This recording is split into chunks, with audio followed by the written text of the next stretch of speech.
આજે આપણે સાંભળશું ચડતીલા એકાદશીની પવિત્ર વાર્તા। પોષ મહિનાના કૃષ્ણ પક્ષની એકાદશીને ચડતીલા એકાદશી કહેવામાં આવે છે। ચટ એટલે 6 અને તિલ એટલે તલ। આ દિવસે તલનો 6 પ્રકારથી ઉપયોગ કરવામાં માનવામાં આવે છે। પહેલું, તલનું સ્નાન કરવું; બીજું, તલનું દાન કરવું; ત્રીજા, તલનું હવન કરવું; ચોથું, તલના લાડુ ભોજનમાં લેવા; પાંચમું, તલથી તિલાંજલિ આપવી; અને છઠ્ઠું, તલનો જાપ કરવો। આ એકાદશીના ઉપવાસ, દાન અને જપ તપ માટે અતિ પવિત્ર માનવામાં આવે છે। આ વ્રતની અંતરાત્માની શુદ્ધિ થાય છે અને દરિદ્રતા, દુઃખ અને પાપનો નાશ થાય છે।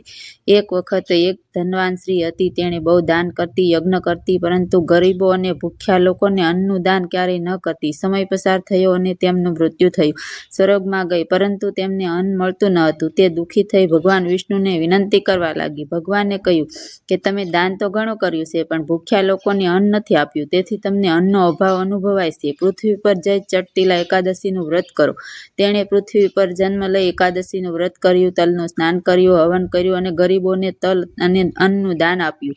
તેના પુણ્યથી તેને ફરી સ્વર્ગમાં અન્ન સહિત સર્વ સુખ પ્રાપ્ત થયું। આથી જાણવા મળે છે કે આ એકાદશીનો સાર એ છે કે અન્નદાન, તિલદાન અને ભૂખ્યા પ્રત્યે કરુણા।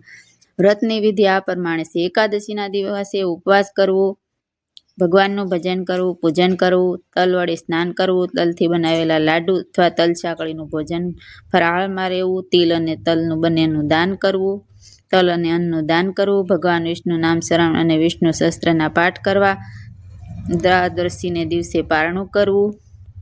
આ એકાદશીનું ફળ એ પ્રમાણે છે કે પાપનો નાશ, ગરીબી તથા દુઃખનો નાશ, શીતમાં શાંતિ અને ભક્તિ વૃદ્ધિ થાય છે, કુટુંબમાં સુખ સમૃદ્ધિ થાય છે, અન્નદાન મહત્વનું પુણ્ય પ્રાપ્તિ થાય છે। જો મિત્રો અમારી વાર્તા ગમી હોય તો અમારી ચેનલને લાઈક કરો, શેર કરો અને સબસ્ક્રાઈબ કરવા ન ભૂલશો। જય શ્રી કૃષ્ણ। ફરી મળશું આપણે નવી વાર્તા સાથે।